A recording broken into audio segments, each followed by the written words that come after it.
अस्सलाम वालेकुम रहमतुल्लाहि व बरकातुहू। मिल्लत टाइम्स का चुनावी सफ़र लगातार जारी है और इस वक्त मैं पहुंच गया हूं मुमरा कलवा में। मेरे साथ मिल्लत टाइम्स की महाराष्ट्र में नुमाइंदा नजमा फातिमा भी मौजूद है।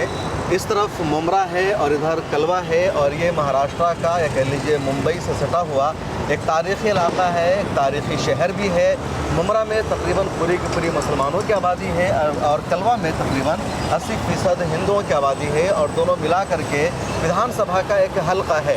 इससे पहले या कह लीजिए 2009 से पहले मुमरा एक बहुत बड़े विधानसभा का एक छोटा सा एरिया था, तो मुसलमानों की आबादी यहाँ गिनती नहीं की जाती थी। लेकिन 2009 से पहले जब लिमिटेशन हुआ तो मुमरा कलवा को एक असम्बली का हल्का बनाया गया और इस असम्बली में महाराष्ट्र में एक 52% मुसलमानों की आबादी मानी जाती है।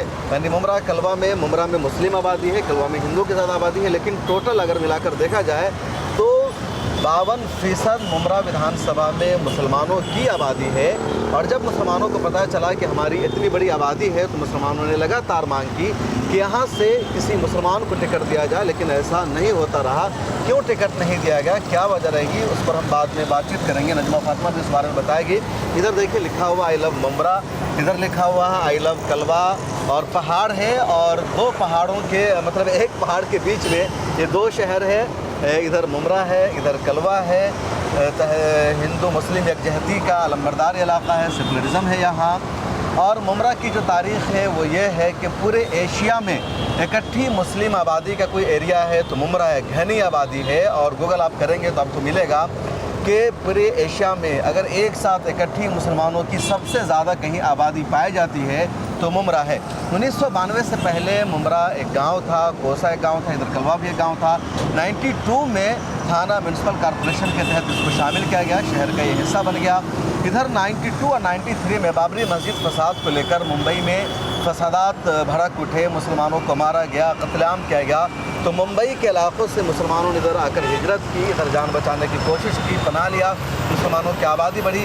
ज़्यादातर जो उत्तर भारत के मुसलमान हैं, यानी आप कह लीजिए ईस्ट यूपी के, कुछ बिहार के लोग यहाँ पर हैं। यहाँ आबादी भी ज़्यादा उत्तर भारतीय लोगों की है और पूरा मुमरा बस गया, मुसलमानों की आबादी ज़्यादा हो गई। 2009 में जब लिमिटेशन हुआ तो मुसलमान यहाँ मेजॉरिटी में आ गए। अब मुसलमान शरद पवार से मांग करते रहे या कांग्रेस से कि यहाँ मुसलमानों को आप टिकट दीजिए, हमारा लीडर मुसलमान होना चाहिए, लेकिन ऐसा नहीं हुआ। इसकी तारीख़ पर बातचीत करेंगे, आगे भी वजह बताएंगे। नजमा फातिमा, क्या तारीख़ है मुमरा कलवा की या यहाँ का जो पॉलिटिकल सिनेरियो है कैसा? आप तो यहीं से हैं। मुमरा में मुस्लिम आबादी बहुत ज़्यादा है। यहाँ पर शरद पवार से कई बार उन्हीं के पार्टी के लोगों ने जाकर बोला कि मुस्लिम को टिकट दिया जाए, लेकिन क्या कारण रहे कि मुस्लिम को कभी टिकट दिया नहीं गया। मांग करते रहे तो जो खड़ा होता है सेक्युलरिज्म के नाम पे उसको जीत होती रही है अब तक। इस बार मुस्लिम कैंडिडेट खड़े हुए हैं दो, और अगर बात करें सेक्युलर पार्टी की तो अजीत पवार साहब ने दिया है टिकट। हाँ बिल्कुल, तो मैं दिल्ली में था, खुद मैं महाराष्ट्र में जब आया मैंने एक वीडियो बनाया था तो मोस्टली लोगों ने लिखा है कि मुमरा आइए। यहाँ के लोगों ने मुझे फ़ोन किया, यहाँ करके मैंने बहुत सारे लोगों से मुलाकात की, मुमरा में भी कलवा में भी। तो मुमरा में मुसलमानों ने यही कहा कि जहाँ मुसलमानों की आबादी 15% है, जहाँ मुसलमानों की आबादी 20% है, उन जगहों पर सेकुलर अलायंस से मुसलमानों को टिकट नहीं दिया जाता है और कहा जाता है कि यहाँ आपकी आबादी 15-20% है, आप नहीं जीत सकते हैं। मुसलमानों को वहाँ टिकट दिया जाएगा जहाँ मुसलमानों की आबादी 30%, 35% या उससे ज़्यादा है, ताकि मुसलमान जीत सके। यही वजह है कि मुसलमानों की जो नुमाइंदगी है पार्लियामेंट में भी लगातार कम हो रही है, असम्बली में कम हो रही है। महाराष्ट्र बहुत बड़ा स्टेट है और यहाँ जो मुसलमानों की कुल आबादी है वो तकरीबन 12-13% है 2011 के सेंसस के मुताबिक। ताज़ा अगर सेंसस हो तो 15% हो जाएगी। और 288 असम्बली की सीटों में 40 सीट ऐसी है जहाँ मुसलमानों की आबादी 20% से ज़्यादा है, यानी 40 एमएलए मुसलमान बन सकते हैं।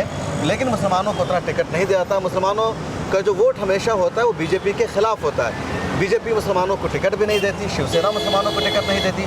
तो मुसलमानों के पास ऑप्शन यही रहता है कि कांग्रेस या कांग्रेस के अलायंस की जो पार्टी है वहाँ से टिकट मिले। जिनको टिकट मिलता है उनको वोट देते हैं, अगर नहीं दिया गया तो इन पार्टियों ने जिसको टिकट दे दिया आपको उसी को वोट करना होगा।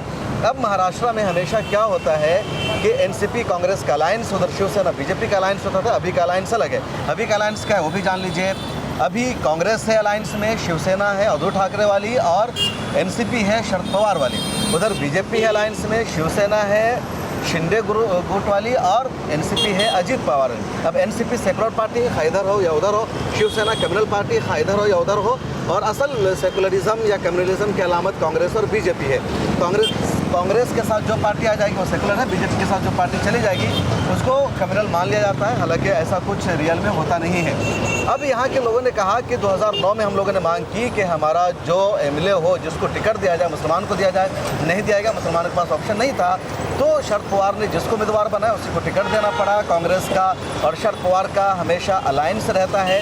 2014 में भी यहाँ के लोगों ने मांग की, लेकिन शरद पवार ने टिकट किसी मुसलमान को नहीं दिया, उनके पास ऑप्शन नहीं था। शिवसेना ने अपना उम्मीदवार खड़ा किया था, शिवसेना को मुसलमान कभी वोट कर नहीं सकते, तो उन्होंने फिर शरद पवार ने डॉक्टर जितेंद्र आवाड को उम्मीदवार बनाया, उनको मुसलमानों ने वोट किया। 2019 में भी ऐसा ही हुआ, लगातार मुसलमानों ने मांग की, यहाँ तक कि उस मौका पर MIM ने एक को उम्मीदवार बनाया, लेकिन उसने भी अपनी उम्मीदवारी वापस ले ली और उसने एक तरह से सपोर्ट कर दिया शरद पवार साहब के उम्मीदवार को, डॉक्टर जितेंद्र आवाड साहब को। अब 2024 में मुसलमानों को लगा कि एक ऑप्शन है, और ऑप्शन इस तरह कि NCP यानी नेशनलिस्ट कांग्रेस पार्टी दो हिस्सों में तकसीम हो गई। शरद पवार अलग हो गए और उनके भतीजे अजीत पवार अलग हो गए। शरद पवार अजीत पवार में गहरा रिश्ता है, दोनों सेकुलर लीडर माने जाते हैं। अब मुसलमानों को लगा कि शरद पवार सब भी हमने मांग की, कोशिश की कि हमको टिकट दिया जाए, आप टिकट नहीं दे रहे हैं, 52% हमारी मुसलमानों की आबादी है। तब यहाँ के मुसलमानों ने मीटिंग की इंटेलेक्चुअल से, उलमा से, दानिशवरान से, और उन लोगों ने फैसला किया कि अजीत पवार से मुलाकात की जाए, क्या वो किसी मुसलमान को टिकट देंगे। अजीत पवार से जब NCP के यहाँ के नेताओं ने, उलमा ने, इंटेलेक्चुअल जो दानिशवरान उन लोगों ने मुलाकात की, तो अजीत पवार ने कहा कि बिल्कुल हम आपको टिकट देंगे, जब आपकी 52% वहाँ आबादी है तो हम किसी मुसलमान को ही वहाँ से टिकट देंगे। और अजीत पवार ने यहाँ के लोगों के मुतालबे पर तस्लीम का टिकट दिया, और अजीत पवार ने एक दो नहीं बल्कि NDA अलायंस का हिस्सा रहते हुए उन्होंने 6 मुसलमानों को महाराष्ट्र में टिकट दिया है, जबकि उनको उनके अलायंस में सिर्फ 51 सीटें दी गई है। दूसरी तरफ महाविकास अघाड़ी में शरद पवार साहब को या इनकी NCP को 86 यानी 86 सीटें दी गई है। ये सेकुलरिज्म का चेहरा, मुसलमानों के मसीहा माने जाते हैं, लेकिन इन्होंने सिर्फ 2 मुसलमान को टिकट दिया है, और वो 2 सीट भी ऐसी है जहां मुसलमान खुद आपस में लड़ रहे हैं, जहां मुसलमानों को देना चाहिए था, जहां मुसलमानों का मुकाबला दूसरों से होता, जैसे ये मुमरा है या अमरावती है, बायकल्ला है, वहाँ पर नहीं दिया गया। तो मुसलमानों में गम व गुस्सा है, और साफ मैसेज दिया जा रहा है कि आप हमारी नुमाइंदगी कम कर रहे हैं, आप हमारा पूरा का पूरा वोट ले रहे हैं, लेकिन आप चाह रहे हैं कि हम तुम्हारा लीडर, तुम्हारा MLA किसी मुसलमान को नहीं बनने देंगे, तुमको हमारे लिए काम करना है तो करो। तब ऐसी सूरत में मुमरा के जो लोग हैं पहले कन्फ्यूज़न का शिकार थे, लेकिन इस मरतबा उनको लगता है कि हमारे पास एक ऑप्शन है। नजमा फातिमा, आप तो लगातार यहाँ मौजूद, आपका घर भी है, आप काम कर रही हैं, आपने क्या देखा, क्या महसूस किया यहाँ के लोगों के बारे में? यहाँ के लोग लंबे समय से एक मुसलमान को नुमाइंदगी देना चाहते थे। उसकी वजह यह है कि जब इतनी परसेंटेज है, जहाँ उनकी इतनी परसेंटेज है, वहाँ भी उनको नुमाइंदगी नहीं मिलेगी तो कहाँ मिलेगी। बिल्कुल। जितेंद्र आवाड साहब इतने सालों से हैं यहाँ पे, लेकिन यहाँ पे कई सारे इश्यूज हैं जो अक्सर आते रहते हैं। उन्हीं के लोग और यहाँ के लोकल सोशल वर्कर वगैरह, NGO वगैरह हमेशा उठाया करते हैं। तो इस बार ये अजीत पवार साहब आए। दूसरी बात ये चीज़ कही जा रही है कि अजीत पवार साहब जो है ना इसके साथ है, NDA के साथ है, लेकिन उनकी मजबूरी है। जब किसी को आगे बढ़ना होता है तो किसी को ऐसे पकड़ के ही आगे बढ़ता है, तो अब वो इन्हीं को आगे पकड़ के बढ़ेंगे, क्योंकि शरद पवार साहब उनको आगे बढ़ने नहीं दे रहे थे। कोई लीडर आगे बढ़ने के लिए किसी का सहारा लेगा, तो इस वक्त उन्होंने सहारा लिया, जब वो मजबूत हो जाएंगे तो वो खुद आगे आ जाएंगे। बिल्कुल, जैसे पिछली बार तो चचा की बात मानकर किधर आ गए थे, तो ये भी मैंने सुना, कुछ लोग कह रहे थे कि अजीत पवार और शरद पवार में रिश्ते अच्छे हैं। मतलब अगर महाविकास अघाड़ी की सरकार बनने के चांस हुए, कुछ सीटों की कमी हुई, अजीत पवार उधर से इधर आ सकते हैं, ऐसा एक नैरेटिव चल रहा है लोगों का कहना। खून कभी अलग नहीं होता है, वो जब एक ही है, उनके गुरु भी है राजनीतिक, उन्हीं ने उनको आगे बढ़ाया है। लेकिन कभी कभी आदमी सफोकेट फील करता है, वो नहीं छोड़ना चाहते, जबकि उनका रिटायरमेंट का टाइम आ गया। भतीजा आगे बढ़ना चाहता है तो भतीजा किसी का सहारा लेके आगे बढ़ जाएगा, फिर आगे बढ़ जाएगा तो उनके साथ भी आ सकता है, और खुद भी इतना पावरफुल हो सकते हैं कि खुद ही सरकार आ जाए।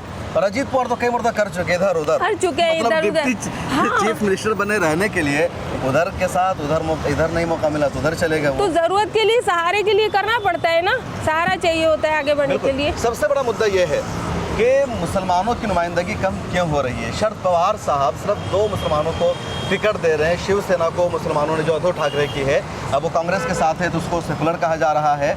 आप लोग शिवसेना को सेकुलर मानते हैं, नहीं मानते, कमेंट सेक्शन में ज़रूर बताइएगा।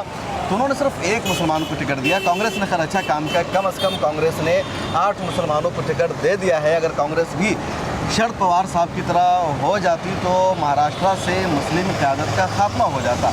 ऑल इंडिया मजलिस इत्तेहादुल मुस्लिमीन चुनाव लड़ती है तो उनको बीजेपी की बी टीम कह दिया जाता है। मुसलमानों के पास आखिर ऑप्शन है क्या, करे तो क्या करे। और मुसलमान अब यही सोच रहे हैं कि जहां हमारी 10%, 15%, 20% आबादी है, अब वहां हमको टिकट बिल्कुल नहीं दिया जाता, ना कांग्रेस देती है, ना कोई रीजनल पार्टी देती है। और अगर कोई पार्टी दे रही है तो फिर उससे भी डराया जाता है कि ये एनडीए के अलायंस में है, इनको वोट देने का मतलब है, बीजेपी को वोट देने का मतलब है। तो क्या मुसलमान अब अपना नेता खुद से नहीं चुन सकते हैं? ये पॉलिटिकल पार्टियां जिसको चाहेगी मुसलमानों का लीडर बनाएगी और वही मुसलमानों का लीडर बनेगा। और मुसलमान अगर अपना लीडर बनाना चाहेगा तो उसको लीडर बनने नहीं दिया जाएगा। बीजेपी का, शिवसेना का, आरएसएस का हमेशा खौफ दिखाया जाता रहेगा। अब मुमरा की आवाम क्या फ़ैसला करती, कलवा की आवाम क्या फ़ैसला करती, आने वाला वक्त बताएगा। कुछ और जगहों पर मैं जाऊंगा, वहाँ के लोगों से जानने की कोशिश करूंगा, क्योंकि मैं यहाँ आया, मैंने बहुत सारे लोगों की इससे बातचीत की, बहुत सारे लोगों ने ऑन कैमरा बातचीत किया, उनके बाइट्स मौजूद है। उनका यही शिकवा है कि जो हमारे मुद्दे थे, मसाइल थे, हल नहीं हुए। कब्रिस्तान का इशू है, टोरिन का इशू है, स्कूल कॉलेजेस का इशू है, गंदगी का इशू है, या ट्रैफिक का इशू है, डेवलपमेंट का इशू है, फैक्ट्री नहीं है, कारखाना नहीं है। ये सारे इश्यूज़ है यहाँ के लोगों के, लेकिन उन सब के साथ साथ उनकी मांग है कि हमारे इश्यूज़ उसी वक्त हल हो सकते हैं जब हमारा लीडर एक मुसलमान हो, हमारा एमएलए मुसलमान हो। अब यही वजह है कि मुमरा और कलवा में जो लड़ाई है, एनसीपी वर्सेस एनसीपी है। शरद पवार की एनसीपी के उम्मीदवार हैं डॉक्टर जितेंद्र अवार्ड, और अजीत पवार की एनसीपी के उम्मीदवार है नजीम मुल्ला। नजीम मुल्ला भी पिछले 20-30 सालों से सियासत में है, पिछले 20 सालों से वो कारपोरेटर हैं और एक वोट से वो मेयर बनते रहेंगे थाना म्यूनसिपल कॉरपोरेशन से। तो वो भी एक बराबर के दावेदार हैं, नेता हैं, मुसलमानों के बीच में रहे हैं, ये भी मुसलमानों के बीच में सियासत कर रहे हैं। अब देखना ये है कि कलवा मुमरा का विधायक कौन बनता है। जो ज़्यादातर यहाँ के लोग हैं वो यही कह रहे हैं कि इस बार हमें ऑप्शन मिला है चुनने का, इससे पहले ऑप्शन नहीं था, क्योंकि एनसीपी कांग्रेस का अलायंस होता था और मुसलमान शिवसेना और बीजेपी को डायरेक्ट वोट नहीं कर सकते थे। इस मर्तबा अजीत पवार या एनसीपी की शक्ल में एक ऑप्शन है, भले वो भी एनडीए के साथ अलायंस में है, लेकिन बहरहाल ऑप्शन है, क्योंकि वो अलायंस से डायरेक्ट बीजेपी या शिवसेना नहीं है। जिस तरह कांग्रेस के साथ शिवसेना है और मुसलमान उसको वोट कर रहे हैं, मुसलमान उसके लिए हर तरह की अपील कर रहे हैं, तो अगर उधर भी एक सेकुलर पार्टी है तो हमें करना चाहिए, ऐसा यहाँ के लोगों का मानना है। अब देखना यह है कि कलवा और मुमरा की जनता का क्या फैसला होगा, क्या यहाँ के लोगों का कहना है, आप इस बारे में क्या राय रखते हैं, कमेंट सेक्शन में ज़रूर लिखें। मुसलमानों की नुमाइंदगी कैसे बढ़ सकती है, वो क्या फातिमा क्या लगता है आपको? देखिए, बार बार बोलते हैं, अब के बार उनको मौका मिला है एक मुस्लिम कैंडिडेट को चुनने के लिए और अपने बारे में सोचने के लिए कि कोई उनका काम करेगा या नहीं करेगा। अब ये उनका फैसला है कि वो अपना काम करवाने के लिए किसी को चुनते हैं या सेक्युलरिज्म का झंडा लेकर आगे बढ़ने के लिए चुनते हैं। बिल्कुल।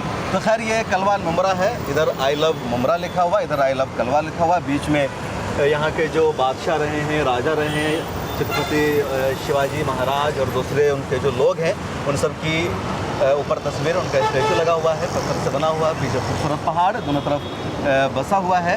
तो आइए तो इस इलाका को विज़िट कीजिए, अच्छा एरिया है, बहुत सारी चीज़ें हैं, अपने लोग हैं, मोहब्बत है यहाँ। और अब मैं कुछ और जगहों पर जाऊँगा, अमरावती है, बाईकल्ला है, वहाँ भी जानूँगा कि वहाँ के लोगों के मन में क्या है, वहाँ का रुझान क्या है। और वहाँ जब सेकुलर अलायंस ने मुसलमानों को टिकट नहीं दिया है तो वहाँ के लोगों के पास ऑप्शन क्या है, क्या मुसलमान बीजेपी के डर से वोट करना चाह रहे हैं या मुसलमान अपनी नुमाइंदगी को बढ़ाने के लिए वोट करना चाहते हैं। ये आप भी अपनी राय रखिए, लोगों से भी हम उनकी राय जानने की कोशिश करेंगे। मुझे दीजिए इजाज़त, कैमरामैन तमन्ना के साथ हूँ आपके साथ शमस कासमी और मेरी को रिपोर्टर मेरी साथी एडवोकेट नजमा फातिमा। मिल्लत टाइम्स को जारी रखने और मजबूत बनाने के लिए हमारी आर्थिक सहायता कीजिए। ये एक आजाद मीडिया हाउस और कमजोरों की आवाज है। आप हमें देखें, सुने, पढ़ें और हर महीने ज्यादा नहीं, सिर्फ 100 रुपए से मदद करें। डिटेल्स डिस्क्रिप्शन में मौजूद हैं।